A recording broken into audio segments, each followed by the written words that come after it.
Once upon a time, in the vibrant town of Iboma, there was a restaurant that no one could stop talking about. The restaurant belonged to Madame Eben, a woman as mysterious as she was famous for her mouth-watering dishes and firm rules. People came from villages far and near to savor her jollof rice, pepper soup, and freshly pounded yam. But there was one strange rule that left everyone puzzled. A rule that was as strict as it was unusual. Water was forbidden in her restaurant. Not a drop was allowed, neither for drinking nor cooking, and it was a rule Madame Eben enforced fiercely. Customers found this baffling. What kind of restaurant did not allow water? Some said it was superstition, others whispered of curses, but no one dared to ask her directly. And if anyone tried to sneak in a bottle of water, Madame Eben's sharp eyes and swift hand would catch it before the bottle could even be opened.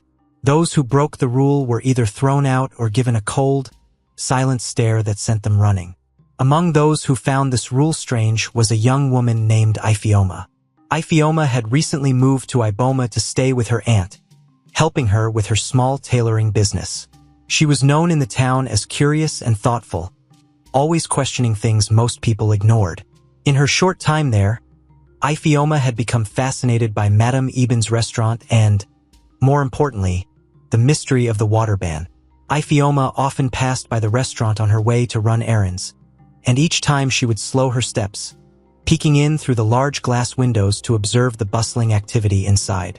She was drawn to the place, intrigued by Madame Eben's strictness, but also by the whisper of something darker in the air around it, something people avoided speaking of directly. One evening, Ifeoma was sitting with her friends outside a small cafe when someone brought up Madame Eben's restaurant. "Have any of you actually asked her why there's no water allowed there?" Ifeoma asked, leaning forward with a curious look. Her friend Amaka, a lively girl with a knack for gossip, chuckled. "Ah, Ifeoma, you're new here. Everyone knows there's something off about that place, but no one asks Madame Eben questions. They say she has reasons only she and the spirits know." Ifeoma frowned. "Spirits? That sounds a bit too mysterious for a restaurant, don't you think?" Another friend, Chitty, shrugged. "Maybe. But if it's true, it would explain why she guards that rule so strictly. People say she once kicked out a man just for bringing in a bottle of water. Threw him out like he'd insulted her ancestors." The table erupted in laughter, but Ifeoma was quiet. She was no stranger to family rules and traditions that seemed strange at first glance. Her own family carried its own set of customs, most of which she hadn't questioned deeply. But Madame Eben's rule felt different. It felt haunted. Later that night, after her friends had gone home, Ifeoma strolled back to her aunt's house. She couldn't stop thinking about the restaurant, about the way people tiptoed around the water ban as if it were more than just a rule. She recalled the tense faces of the few people who dared to joke about it, the way their eyes darted around as if afraid someone, or something, might be listening. The next morning, Ifeoma was running errands for her aunt when she passed by the restaurant again. To her surprise, the door was propped open, and inside she could hear Madame Eben's firm voice scolding someone. Ifeoma's curiosity got the best of her, and she quietly stepped closer to the door, peering inside. A young boy, barely 10 years old, was clutching a small plastic bottle of water, looking both defiant and frightened. Madame Eben towered over him, her gaze hard and unyielding. "I have told you before, child, no water is allowed here. Take it away at once." Her voice echoed through the restaurant, and her expression was so intense that the boy took a step back, visibly trembling. But my mother said I could bring water to drink with my food," the boy stammered, his voice barely a whisper. Madame Eben's face softened for a brief moment, but her voice remained stern. "Your mother is not the one who makes the rules in my restaurant. No water, ever. Now go." The boy hesitated, his hand still gripping the bottle tightly. Ifeoma could feel the tension in the air, as if something terrible might happen if the boy didn't listen. "Leave it, boy." Madame Eben's voice cracked, her face suddenly filled with something Ifeoma couldn't quite identify: fear. In that instant, Madame Eben snatched the bottle from his hands and threw it out the door. It rolled to Ifeoma's feet, the water sloshing inside. Iphioma looked down, momentarily frozen. Madame Eben's gaze followed the bottle, and her eyes landed on Iphioma, who was still standing by the door, wide-eyed. Madame Eben's face turned cold, and for a split second, Iphioma saw a flash of panic there, a glimpse of something deeper and darker than just anger. She immediately bent down, picked up the bottle and handed it back to the boy, who gave her a grateful nod before scampering off, his small footsteps echoing down the street. As he disappeared, Madame Eben's expression shifted back to her usual stoic demeanor. She looked at Iphioma, her face unreadable, and gave a slight nod before turning and walking back inside. Iphioma watched her go, feeling unsettled by what she had just witnessed. The way Madame Eben reacted. It was as if the sight of water itself had struck fear into her heart. Iphioma stood there for a moment, processing everything. She couldn't shake the sense that this wasn't just about a restaurant rule or personal superstition. Madame Eben's reaction was too intense, too filled with dread. But what could be so terrifying about a single bottle of water? For days, Iphioma tried to ignore the nagging questions in her mind, but they persisted, pulling at her curiosity like an itch that wouldn't go away. Eventually, she decided to dig a little deeper. After all, she reasoned, if there was nothing behind the rumors, she would find out quickly. But if there was something real behind Madame Eben's fear, well, that would explain a lot. She started with the town's elders, visiting them under the guise of helping her aunt with a delivery business. Whenever she had a chance, she asked them questions, hoping to catch a clue about Madame Eben's past. One day, during a quiet moment with an old woman named Mama Folake, Iphioma carefully brought up the topic. Mama Folake, I hear that Madame Eben has strict rules in her restaurant, she began, choosing her words with care, especially about water. Do you know why? Mama Folake's face immediately darkened, and she glanced around, as if checking that no one else was listening. Ah, Iphioma, she sighed. You are young and curious, but some things are better left alone. There are reasons, old reasons, why water is not welcome in her place. Madame Eben. She is guarding something that even she may not fully understand. What is she guarding? Iphioma pressed, feeling the tension rise within her. Mama Folake shook her head, her eyes filled with a mixture of fear and sadness. It is not my story to tell, my dear, but if you truly want to know, you must look to her mother, Ayabo. She was the first to own a restaurant years ago by the lake. The lake? Iphioma's curiosity spiked even further. The lake on the outskirts of Iboma was known to be serene, a popular place for fishermen but otherwise quiet and untouched. It didn't seem connected to Madame Eben's restaurant in any obvious way. Yes, the lake, Mama Folake whispered, her voice barely audible. But beware, Iphioma. Some truths are like salt in an open wound. They sting and linger, and sometimes, they make you wish you had left them buried. Mama Folake's words stayed with Iphioma, heavy and unsettling. That night, Iphioma lay in bed, unable to sleep, her mind racing. She couldn't stop thinking about the lake, Madame Eben, and the mention of Madame Eben's mother, Ayabo. Iphioma had heard whispers of tragedy surrounding the lake, but they had always been vague, half-forgotten tales. The following day, Iphioma returned to her aunt's house but found herself unable to concentrate on her work. Her mind drifted, and her hands moved absent-mindedly as she pondered the mystery further. She knew she had to go to the lake to see if there was any trace of Ayabo's story left there. As the sun began to set, casting a golden glow over Iboma, Iphioma finally gathered the courage to visit the lake. The air was thick with the scent of damp earth and the distant sound of birds. Iphioma stood by the water's edge, staring out over the calm surface, her heart pounding. She closed her eyes, breathing in the stillness around her. Somehow, she could almost feel a presence there, something lingering, silent but watchful. It was a strange feeling, one that sent a chill down her spine. Then, just as she was about to leave, she noticed something glinting on the shore, half buried in the mud. She reached down and picked up an old, tarnished pendant shaped like a droplet of water. It looked old, almost ancient, with a faint engraving on its surface. She turned it over in her hands, trying to make out the design. In that moment, she felt a strange connection, as if this pendant held a piece of the story she sought, as if it had somehow survived years of silence and was now waiting for someone to discover it. Clutching the pendant tightly, Iphioma rose, her mind filled with questions. She knew now that she couldn't let this go. There was a story here, buried in time, and Madame Eben was at the center of it. As she walked away from the lake, Iphioma glanced back one last time.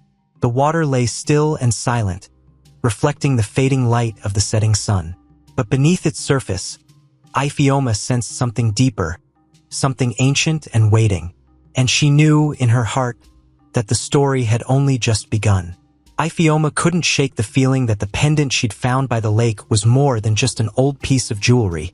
She'd spent the night turning it over in her hands, wondering if it was a forgotten relic of Madame Eben's family. The next morning, with the pendant tucked safely in her pocket, she resolved to dig deeper into the strange tale of Madame Eben's water ban and its connection to the lake. There was only one person she could think of who might know more: Mama Yuzo, an elder who had lived in Iboma her whole life. Mama Yuzo was known for her knowledge of the town's history, especially the stories of families who had been there for generations. If anyone knew about Madame Eben's past, it would be her. With a quiet determination, Iphioma made her way to Mama Yuzo's house, a small, old bungalow with plants spilling from every corner of the yard. As she approached, she noticed the faint scent of herbs drifting through the air. She hesitated for a moment before knocking on the door, wondering if the elderly woman would even be willing to talk about something so sensitive. "Ah, Iphioma," Mama Yuzo's voice called from inside. "Come in, child. I saw you coming from the window." Iphioma pushed open the creaky door and stepped inside. Mama Yuzo sat by a low table, a steaming pot of herbal tea beside her. The old woman gestured for Iphioma to sit. "What brings you to my home this early?" Mama Yuzo asked, her sharp eyes studying Iphioma's face. Iphioma shifted nervously but took a deep breath. "Mama, I came to ask you about Madame Eben and her family. I heard there was something that happened a long time ago by the lake." Mama Yuzo's expression grew serious, and she glanced toward the window, as if making sure no one was nearby to hear them. She let out a deep sigh, her fingers tracing the rim of her teacup. "That lake holds memories, Iphioma. Memories that many in this town would rather forget," she said, her voice low. "But it seems you've already stumbled upon part of the story." "Yes," Iphioma replied, pulling out the pendant from her pocket and showing it to Mama Yuzo. "I found this near the lake yesterday. I think it might be connected to Madame Eben." Mama Yuzo's eyes widened as she took the pendant in her hands, her fingers trembling slightly. "This pendant belonged to Ayabo, Madame Eben's mother," she whispered. "I remember it well. Ayabo used to wear it every day, never taking it off. That was before everything changed." "What happened, Mama?" Iphioma asked, her voice barely a whisper. Mama Yuzo's gaze turned distant, as if she were looking into the past. She took a slow sip of her tea before beginning. Ayabo was a lively woman, strong and stubborn. She ran a small restaurant by the lake, just like Madame Eben does now in town. Her food was famous, and people from all over Iboma came to taste it. She had a special connection to the water, you see. The lake was her source of peace and inspiration. She would often say that the lake spirit, Aya Omi, watched over her and blessed her work. "Aya Omi?" Iphioma echoed, leaning forward.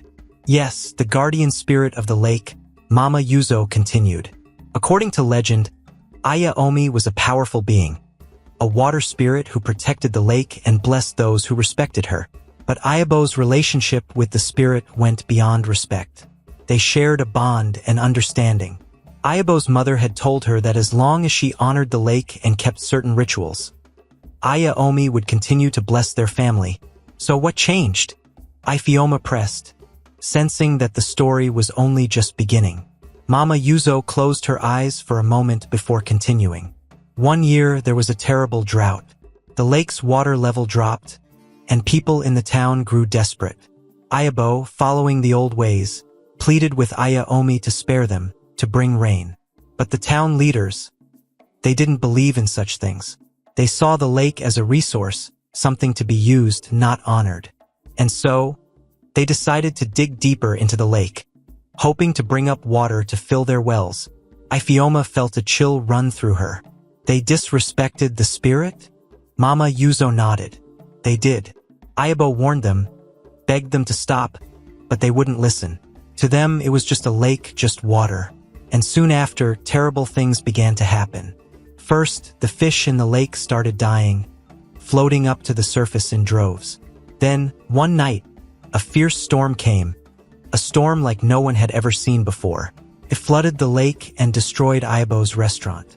And, well, they say she was in there when it happened.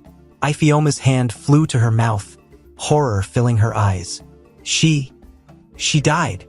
Mama Yuzo nodded slowly. Yes, only her daughter, Eben, survived. She was just a young girl then. But when they pulled her from the wreckage, she was clutching this very pendant you hold now. Ifioma felt a strange weight in her hand as she looked down at the pendant. It suddenly seemed heavy, filled with the weight of lost memories and untold stories. But why would that lead Madame Eben to ban water from her restaurant? Ifioma asked, trying to understand. Ayabo's death wasn't just an accident, Ifioma. The town elders believed that Omi cursed Ayabo's descendants for what had happened. She was angered that Ayabo's warnings were ignored and that her lake was desecrated. So she placed a curse upon Ayabo's bloodline, forbidding them from ever using the lake's water, or any water, without consequence. What kind of consequence? Ifioma asked, her voice barely above a whisper. Mama Yuzo's face turned grave. Any attempt to break the curse would bring disaster, sickness, even death. Madame Eben knows this. She was raised with the knowledge that to touch water is to invite the spirit's wrath. It's why she forbids it so strictly in her restaurant. Ifioma sat in silence, processing the weight of what she had just learned. It was as if the puzzle pieces were finally falling into place. Madame Eben wasn't just enforcing a strange rule. She was protecting herself, and perhaps the whole town, from an ancient curse. But doesn't Madame Eben feel trapped by this? Ifioma asked. Surely she must want to live freely, without the fear of a curse. Mama Yuzo looked at Ifioma with a sad smile. Perhaps, but we are all bound by the choices of those who came before us. This is her inheritance, one that she can neither escape nor break. She accepts it because she believes it keeps her safe. And as long as she honors the pact, she will remain unharmed. Ifioma felt a deep sadness settle over her. She could barely imagine what it must be like to live under such a shadow, to carry the burden of a curse handed down through generations. Yet, part of her couldn't help but wonder if there was a way to break free from it. Thank you, Mama Yuzo, Ifioma said, standing up and clasping the pendant tightly. I think I understand now. Mama Yuzo nodded, her gaze softening. Be careful, Ifioma. Curiosity can be a double-edged sword. Some truths are better left undisturbed, like water left to settle. Ifioma gave a small nod, though her mind was already spinning with questions. She had learned about the curse, yes, but something told her that there was still more to the story. What exactly had Ayabo promised the spirit? Was there any way to make amends? Ifioma couldn't bear the thought of Madame Eben living in fear her whole life, constantly looking over her shoulder as if waiting for the curse to strike. The next morning, Ifioma couldn't resist returning to the lake. She felt drawn to it, as if the water itself was calling to her, whispering secrets that she couldn't quite hear. She stood by the shore, watching the water ripple gently in the morning breeze. It was hard to believe that something so calm could hold such a terrible history. Taking a deep breath, Ifioma whispered into the quiet, Omi? Are you there? For a moment, nothing happened. Then, just as she was about to turn away, she felt a cold gust of wind rush over her, chilling her to the bone. The water rippled, almost as if it were responding to her call. Ifioma's heart pounded, but she steadied herself, determined to continue. I know you're angry, I know the people of Iboma wronged you, but Iabo's family Eben. They've suffered enough, don't you think?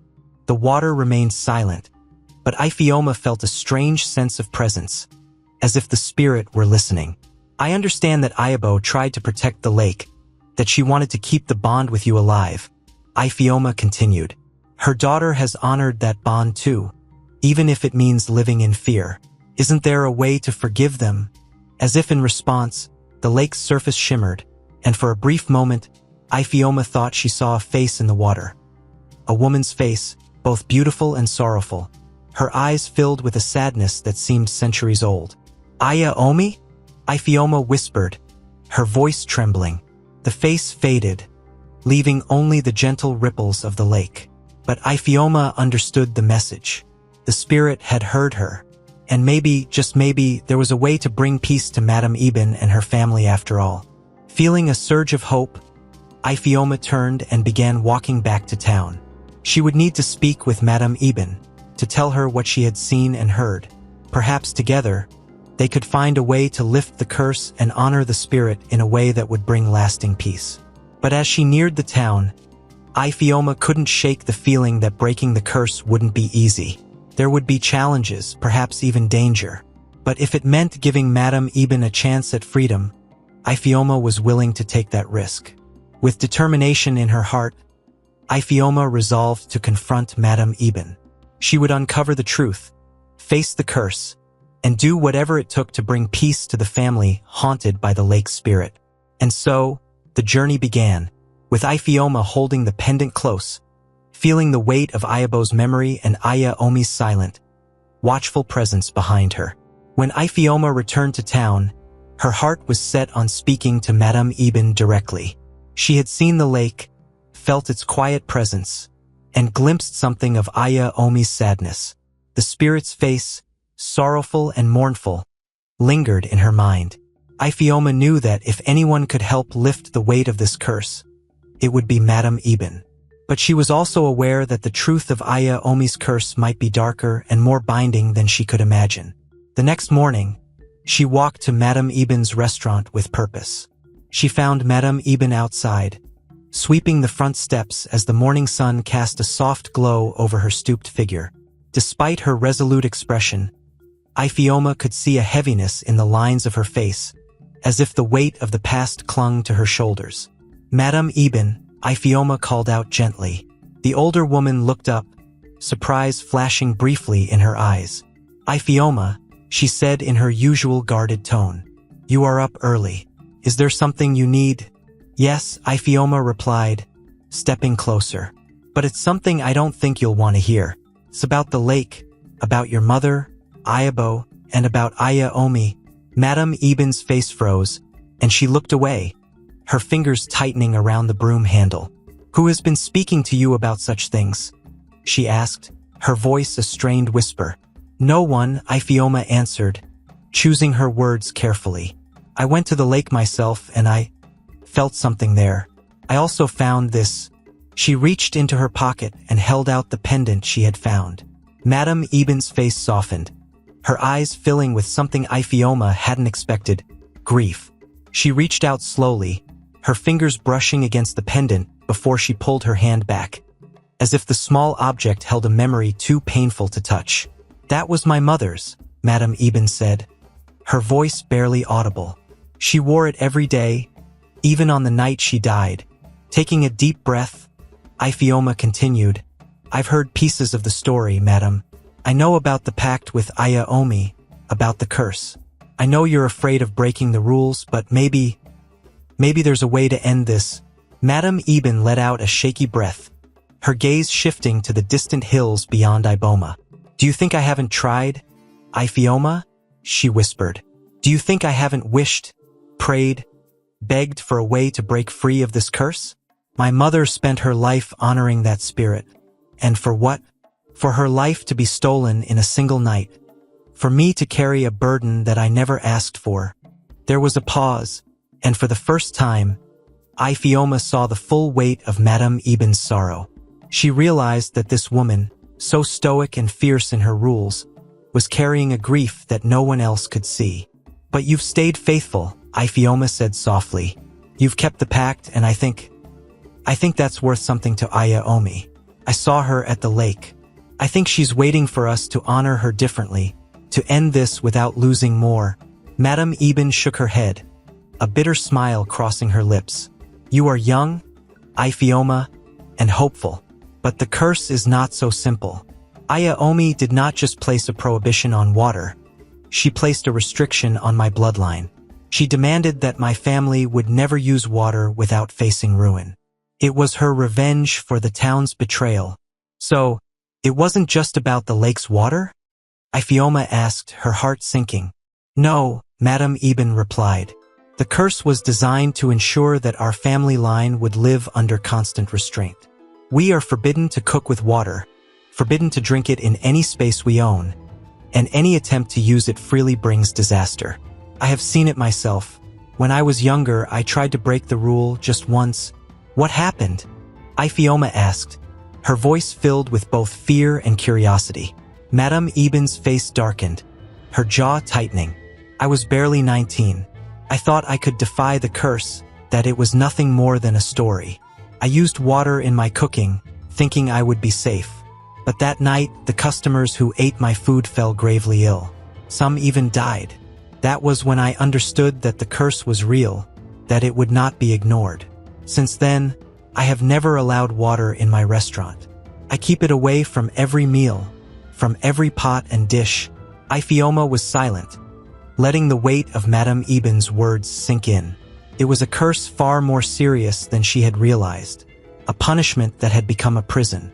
But if Ayaomi placed this curse out of betrayal, maybe there's a way to make amends, Ifeoma said, struggling to find hope in the grim situation. Maybe if we honored her somehow, showed her that your family is still loyal. Madame Eben looked at Ifeoma, her expression one of exhausted disbelief. How can Ayaomi be convinced? Ifeoma? The spirit was betrayed by our town, by those who wanted to exploit her lake for their own gain. What could we possibly offer that would be enough to appease her? Ifeoma thought about the sorrow she had seen in Ayaomi's face, the sadness that had seemed almost human.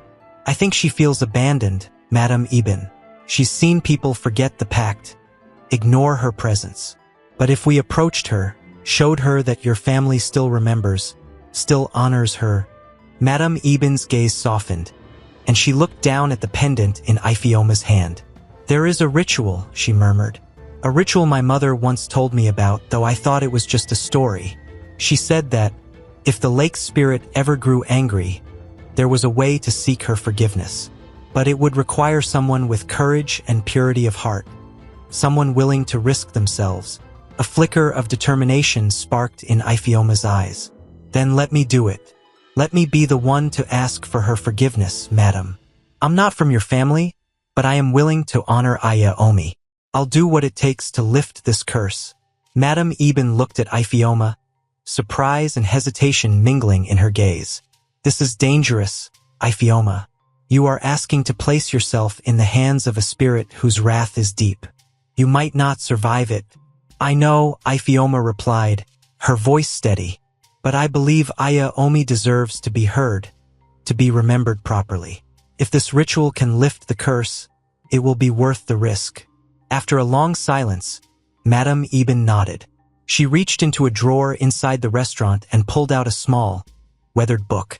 She opened it to a faded page, her finger tracing over words written in an old, nearly illegible script. This ritual, she said, requires you to go to the lake at midnight. You must bring an offering, something precious, something you are willing to part with forever. And you must recite an old invocation to call upon Ayaomi. If she accepts your offering, she may lift the curse. But if she doesn't, Madame Eben's voice trailed off, the warning unspoken but clear. I understand, Ifeoma replied, taking the book and carefully studying the invocation. Madame Eben watched her with a mixture of admiration and worry. You are a brave girl, Ifeoma, she murmured. Braver than I was at your age. My mother was willing to do anything to protect me from the spirit's wrath, and I spent years believing that we were powerless against it. But maybe you're right. Perhaps Ayaomi can be reasoned with, As the sun set that evening, Iphioma prepared herself for the ritual, feeling both excitement and fear pulsing through her. She thought about what she would bring as her offering, something precious enough to show her sincerity. She chose a small beaded bracelet her grandmother had given her, a gift she had treasured since childhood. The hours slipped by, and when the time finally came, Iphioma walked to the lake, the bracelet clutched tightly in her hand. The night was silent, the air thick with anticipation. She reached the edge of the water and knelt down, holding the book Madame Eben had given her. Her heart pounded as she read the ancient invocation aloud, her voice carrying over the still water. Aya Omi, guardian of the lake, spirit of the waters, I come to honor you, she called out, her voice steady despite the trembling in her hands. I bring this offering as a token of respect, in the hopes that you may forgive those who wronged you, those who have since honored your presence. As she spoke, a ripple spread across the lake, breaking the stillness of the water. She held out the bracelet, lowering it into the lake as her offering. The water stilled again, and for a moment, Iphioma feared nothing would happen. But then, the water began to glow softly, a pale, ethereal light spreading over the lake's surface. A chill ran down her spine as she watched a figure slowly emerge from the water. A woman, her features serene but filled with an ancient sorrow. It was Aya Omi. The spirit looked down at Iphioma, her expression unreadable. Why have you come, child? The spirit asked, her voice like the gentle lapping of waves against the shore. I have come to ask for forgiveness, Iphioma replied, her voice shaking slightly. Forgiveness for Madame Eben's family, who have honored your memory, and for the town that once betrayed you. They are ready to make things right, if you allow it. Aya Omi's gaze softened, and she looked out over the lake, as if remembering something from long ago. The pain of betrayal runs deep, young one. But so does the memory of loyalty. Iphioma held her breath as the spirit extended her hand, gently touching the bracelet that floated on the water's surface. Your offering is accepted, she whispered. The curse shall be lifted, but remember, the pact must be kept. If it is broken again, my wrath will be fierce. With those final words, the spirit faded back into the water, and the lake's glow disappeared, leaving only the gentle ripple of the water's surface. Iphioma exhaled, feeling a weight lift from her heart. She knew the curse had finally been broken. With tears in her eyes, she whispered a thank you to the spirit before turning back to the town, ready to share the news with Madame Eben and bring an end to the haunting past. When Iphioma returned to town that night, she was almost trembling with relief and disbelief. The lake spirit, Aya Omi, had heard her, had accepted her offering, and, more astonishingly, had agreed to lift the curse. Yet, the spirit's final warning echoed in her mind. The pact must be kept. If it is broken again, my wrath will be fierce. She knew that their freedom came with a price. They would still need to honor the pact to keep Aya Omi's goodwill. The next morning, Iphioma went straight to Madame Eben's restaurant, her heart pounding with excitement and anxiety. She wanted to share the news, but she also worried about how Madame Eben would receive it. When she entered, she found Madame Eben standing behind the counter, preparing food. The usual bustle of the restaurant was subdued, as if the weight of the past days still hung in the air. Madame Eben, Iphioma called gently. Madame Eben looked up, and her stern expression softened when she saw Iphioma. You're back, she said, her voice carrying a hint of worry. Did you go to the lake? Iphioma nodded, moving closer to the counter. Yes, and I saw her, madam. I saw Aya Omi. She listened to me and she accepted my offering. She lifted the curse. Madame Eben's hands froze, her face shifting from disbelief to cautious hope. Are you certain, Iphioma? I have lived under that curse my whole life. My mother died because of it. How can it simply end? I can't explain it fully, Iphioma admitted. But Aya Omi said she would lift the curse. She warned us, though, the pact must still be honored. We cannot betray the lake again, or she will return with vengeance. Madame Eben seemed to absorb this, her eyes distant as she processed the news. Slowly, she put down the knife she was holding and took a deep breath, as if allowing herself to believe it. My whole life, all I've ever known is caution, to follow the rules without question. And now you're telling me that it's over. Yes, Iphioma said, her voice filled with warmth and certainty. You're free, Madam Eben. Your family's bond with the curse is lifted. But we must still honor the spirit. She is giving us this chance to live without fear, but only if we respect her wishes. Madam Eben nodded slowly, a faint smile breaking through her usual guarded expression. Then, Iphioma, we will honor her. From this day forward, we will keep a pact of respect with the lake, with Aya Omi. No more fear, only gratitude. In the following days, the town began to notice changes at the restaurant. Madam Eben, in a gesture of newfound freedom, allowed her customers to bring in water for the first time. Although there was still a sense of reverence in the air, the fear that had once surrounded the restaurant began to dissolve. The regulars came and went, curious but respectful, drinking water alongside their meals as if it were a precious gift. Word of the change spread quickly, and people from all over the town and nearby villages flocked to the restaurant to see it for themselves. Despite the newfound freedom, Iphioma and Madam Eben agreed to establish a tradition of honoring the lake. Every month, on the full moon, they would visit the lake together and bring offerings of food, flowers, or beads, small tokens to keep the bond with Aya Omi alive. Madam Eben even crafted a small altar at the edge of the lake, a quiet space marked by stones and wildflowers where the offerings would be laid. They shared this ritual with the community, inviting others to join them if they wished. The first time they visited the lake together, Iphioma felt a deep sense of peace wash over her. She could see that Madam Eben, too, felt lighter, as if the years of grief and fear had finally lifted. As they laid their offerings at the edge of the water, Madam Eben whispered a simple prayer, her voice carrying a gentleness Iphioma had never heard before. Thank you, Aya Omi, she murmured, her gaze soft. Thank you for this peace.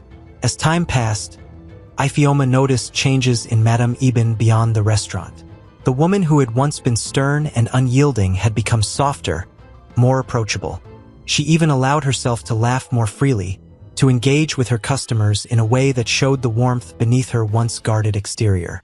For the first time, Madam Eben seemed to be living fully, no longer constrained by the shadow of her family's past. One evening, as Iphioma helped close up the restaurant, Madam Eben looked over at her with a grateful smile. You know, Iphioma, she began, my mother always believed that our family would be cursed forever. But you showed me that sometimes courage can change even the darkest fate. I owe you more than words can express. Iphioma felt a surge of pride and joy, realizing that her journey to uncover the truth had not only freed Madam Eben, but had also brought the two of them closer together. She had found family in a woman who had once been a stranger, a bond forged through courage, resilience, and the willingness to face a legacy that others had feared. And as the months turned into years, the pact with Aya Omi continued.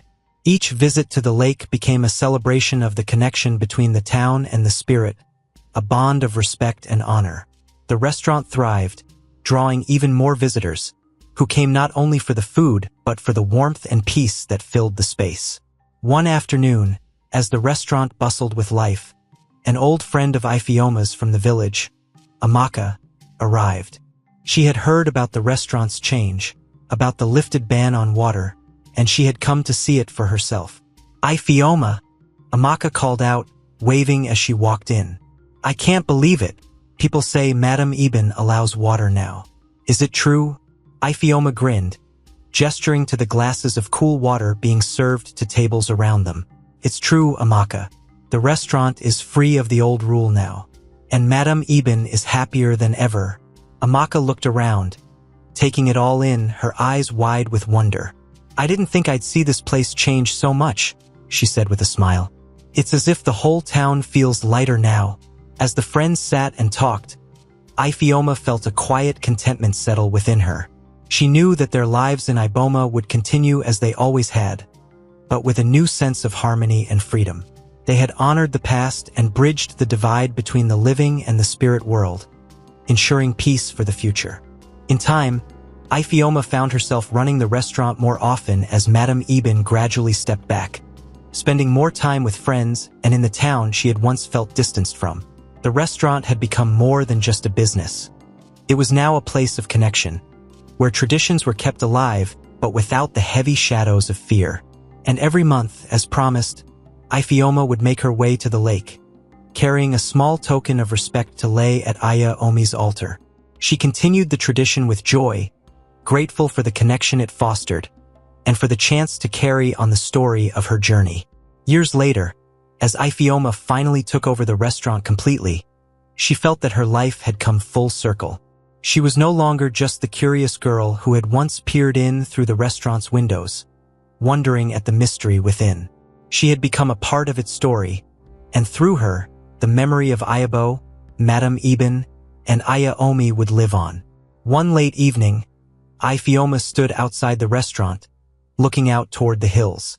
She closed her eyes and whispered a quiet thank you to the spirit who had given them peace. The night air was calm, and as she listened to the faint sounds of the town around her, she felt a deep and abiding peace within her heart. The curse was no longer a burden. It had transformed into a legacy of honor and respect. And as Ifioma looked toward the horizon, she knew that, no matter what the future held, Iboma would always be a place of resilience, where the past and present lived in harmony. For Ifioma and the town of Iboma, the mystery of the water ban had ended, replaced by a story of connection, love, and unwavering respect for the forces that shaped their world. And that story would be told for generations, woven into the lives of those who would come to call Iboma home.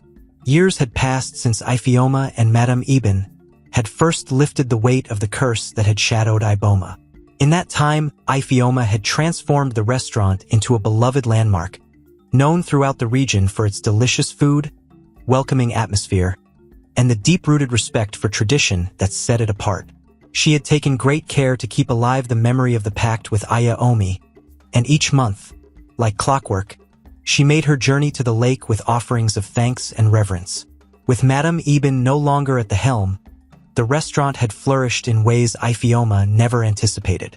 Madame Eben herself had become somewhat of a legend in town, a symbol of strength and resilience, and although she had quietly stepped back, her presence lingered in the restaurant's very walls.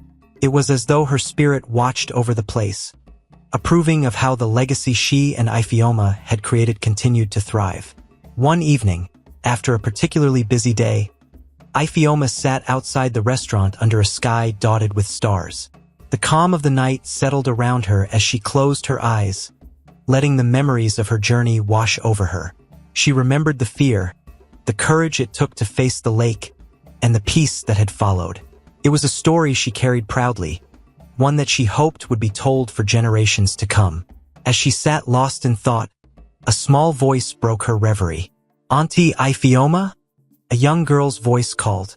Ifioma looked up to see her niece, Ada, standing there, her wide eyes filled with curiosity.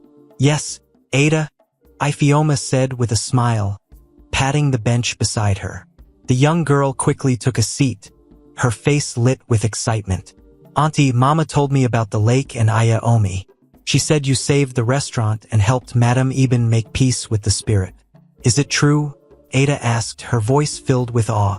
Ifioma chuckled softly, brushing a strand of hair away from Ada's face. "Yes, it's true.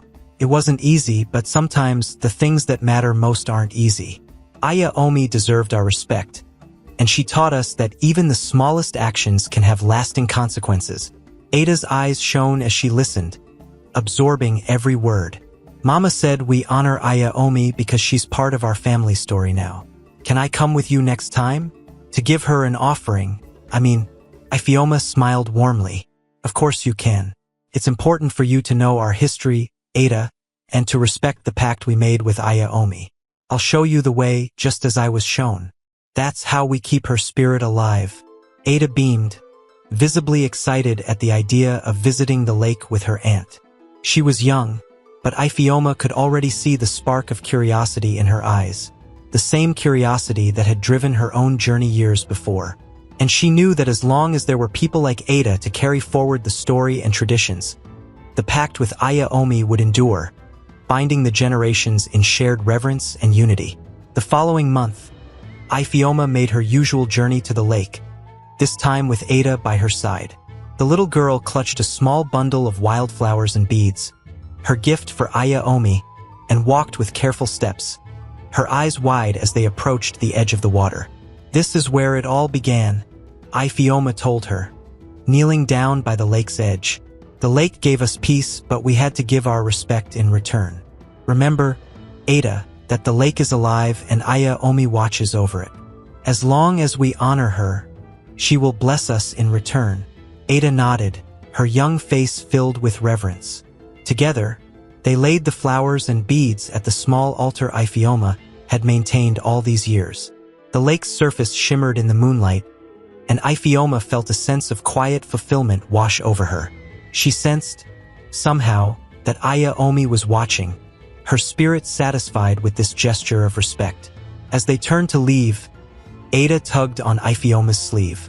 "Auntie, can you tell me more stories about Madame Eben and the restaurant? I want to know everything." Ifeoma chuckled, wrapping an arm around her niece as they walked back toward the town. "Oh, there are plenty of stories, Ada. Stories of strength, of courage, and of honoring those who came before us. And one day you'll share these stories too." The two made their way back under the night sky, with Ifeoma feeling a deep sense of pride. She knew that as long as stories of Aya Omi and Madame Eben were passed down, the spirit's blessing would remain, watching over Iboma and its people. She had honored the past, secured the present, and laid the foundation for the future. A future where her legacy, and that of Madame Eben and Aya Omi, would live on. In time, Ada would tell these stories to her own children, passing on the legacy of resilience, respect, and connection. And so, in this way, the pact with Aya Omi would endure, woven into the very heart of Iboma, a reminder that the bonds between the living and the spirit world must be cherished and respected. And whenever the townspeople gathered at the restaurant, drinking their water freely and savoring the joy of their shared heritage, they would think of Ifeoma and Madame Eben, whose courage and respect for tradition had brought them peace. The restaurant continued to thrive, a symbol of resilience and honor in Iboma, where every visitor felt the presence of something sacred, something lasting. A legacy forged from the past, kept alive in the present, and bound to a future as enduring as the lake itself. Thanks for watching till the end. If you enjoyed this story, please give it a like and subscribe to the channel Folktales King so that you won't miss any of our new videos. Here is another story I'm sure you will enjoy. Click on it to watch now.